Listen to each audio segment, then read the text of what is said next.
आज मीडिया के माध्यम से हमें मालूम हुआ है कि हिंदू सेना के राष्ट्रीय अध्यक्ष ने जो दरगाह से संबंधित विवाद, एक सिविल वाद अजमेर न्यायालय में प्रस्तुत किया था, उस पर माननीय न्यायालय ने उसको एक्सेप्ट करते हुए सुनवाई हेतु निहित किया है और संबंधित पक्षकारों को नोटिस जारी किए गए हैं। इसमें यह भी मालूम हुआ कि संबंधित पक्षकार जो बनाया है, उन्होंने एक दरगाह कमेटी को बनाया है जो यहाँ की स्टैच्यूरी बॉडी, मैनेजमेंट बॉडी दरगाह की, आर्कियोलॉजिकल सर्वे ऑफ इंडिया को बनाया गया है और मिनिस्ट्री ऑफ माइनॉरिटी अफेयर्स को बनाया गया है। मैं सैयद नसीरुद्दीन चिश्ती आपसे मुखातिब हूं on behalf of the office of the Sajjada Nashin spiritual head of the shrine. मैं यहाँ के जो सज्जादा नशीन है उनका जानशीन उत्तराधिकारी हूं और खुद बाहैसियत गरीब नवाज का एक वंशज, उनकी औलाद हूं। हमें इसमें पार्टी नहीं बनाया गया है, लेकिन फिर भी ये हमारे बुजुर्गों की दरगाह से जुड़ा हुआ मामला है। हमने पूरी तरीके से इस पर नजर बनाई हुई है और हमारे वकीलों से हम लोग टच में, हमारी कानूनी टीम जो बनी हुई है पूरी वकीलों की, उससे टच में हम लोग, उनसे राय शुमारी चल रही है। जो भी उनकी एडवाइस होगी उसके तहत ही हम कानूनी प्रक्रिया का उपयोग करेंगे और कानूनी कदम जो आगे हमें उठाना होगा उठाएंगे और पूरी मजबूती के साथ अगर हमें अपनी जरूरत पड़ी इसमें पक्ष रखने की तो हमारा पक्ष रखेंगे। देखिए, सीपीसी का प्रावधान है, न्यायालय में वाद प्रस्तुत किए जाते हैं और न्यायालय उचित समझता है तो उसको सुनवाई हेतु निहित भी करता है और पक्षकारों को नोटिस भी जारी होते हैं।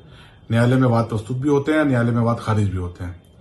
एक ये न्यायिक प्रक्रिया है, लोग बाग किसी को भी न्यायालय में जाने का अधिकार है। एक ये बात डिफरेंट है, इस पर ज्यादा बोलना मेरा उचित नहीं है, लेकिन इससे हटके मैं अपनी बात रखना चाहूंगा कि जो एक नई परिपाटी देश में पैदा कर दी गई है, बनाई जा रही है, कि आए दिन देखने में आ रहा है कि कभी किसी मस्जिद पे मंदिर का क्लेम किया जा रहा है, कभी किसी दरगाह पे मंदिर का क्लेम किया जा रहा है।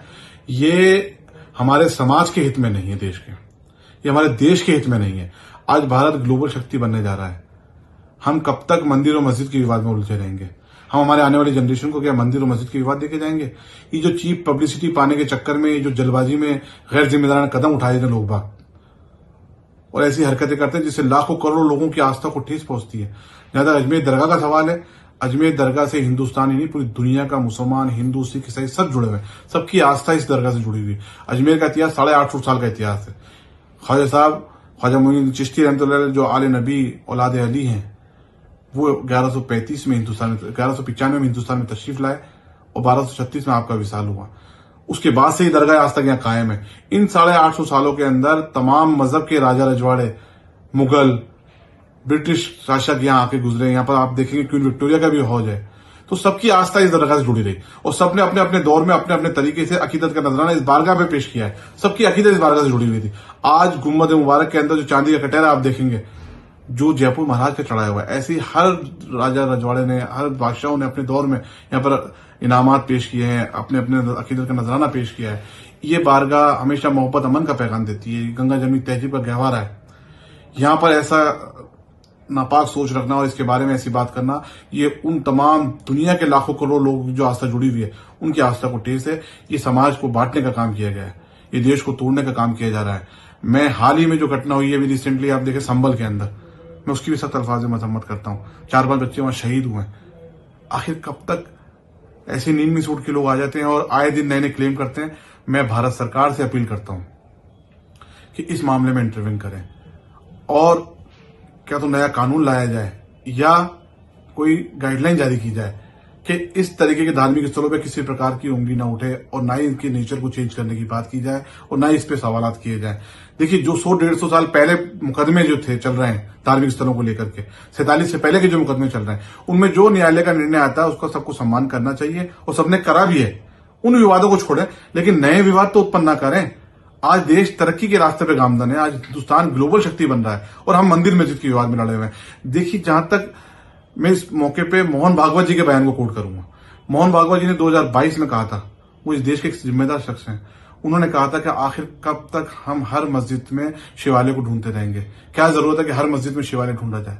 मैं उनकी बात से बिल्कुल सहमत हूं कि जो लोग ऐसी हरकतें कर रहे हैं चीप पब्लिसिटी के लिए, इससे हम तमाम देशवासियों को मजहब से ऊपर उठ करके ऐसे लोगों से सामना करने की जरूरत है, ऐसे लोगों का बाइकआउट करने की जरूरत है। जहां तक अजमेर दरगाह का सवाल है, अजमेर दरगाह के बाबत जब दरगाह ख्वाजा साहब एक्ट बनाया जा रहा था 1955, उससे पहले एक इंक्वायरी कमेटी बिठाई गई थी। जस्टिस गुलाम हसन जो इलाहाबाद हाईकोर्ट के जज, सिटिंग जज थे, उन्होंने बाकायदा इंक्वायरी करी, उसमें थॉरली पूरी स्टडी की गई दरगाह की तमाम बिल्डिंग्स के बारे में, तमाम बिल्डिंग कब बनी, कौन सी इमारत कब तामीर हुई, कितना दरगाह का एरिया है, पूरी हिस्ट्री के बारे में पूरा चेकवार्ड हिस्ट्री डिस्कस की गई है। और कहीं से भी किसी भी धार्मिक इस दरगाह के अंदर मंदिर का या उसके अवशेष होने का जिक्र नहीं है। इन 850 सालों के अंदर कई राइटर्स, मुस्लिम्स, नॉन मुस्लिम भी गुजरे, उनकी कई किताबें हैं खली नवाज के ऊपर, लेकिन किसी किताब में, किसी बुक में कहीं जिक्र नहीं है कि यहां पर मंदिर हो या उसके अवशेष हो। ये जो वादी हैं, इन्होंने जो दावा पेश किया है, ये सिर्फ 1910 में जो हरविलास शारदा जी की किताब है अजमेर हिस्टोरिकल एंड डिस्क्रिप्टिव, उसकी बुनियाद बना करके। हरविलास शारदा जी एक सम्मानित व्यक्ति थे इस शहर के, लेकिन वो हिस्टोरियन नहीं थे। उनकी जो किताब में उन्होंने बात लिखी उसकी कहीं ऑथेंटिसिटी नहीं है, कहीं से साबित नहीं होता है। इस 100 साल पुरानी किताब से 850 साल की हिस्ट्री को नहीं मिटाया जा सकता। अजमेर दरगाह के बारे में मैं तमाम देशवासियों से अपील करता हूं, ये दरगाह हमेशा मोहब्बत, अमन का पैगाम देती आई है। गंगा जमनी तहजीब का गहवार है। हम सबको मिलकर के ऐसे समाज कंटकों से लड़ने की जरूरत है।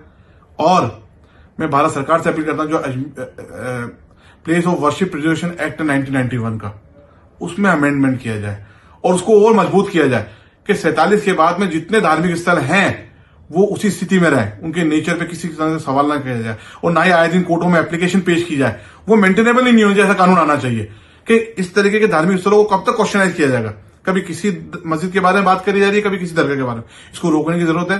The place of worship preservation act को और मजबूत किया जाए, उसमें अमेंडमेंट किया जाए ताकि इस तरीके के विवाद ना उत्पन्न हो और देश हमारा तरक्की के रास्ते पे गामदन हो। देश में किसी प्रकार से भी धार्मिक उन्माद ना पैदा हो और ना ही ऐसे लोग कामयाब हो।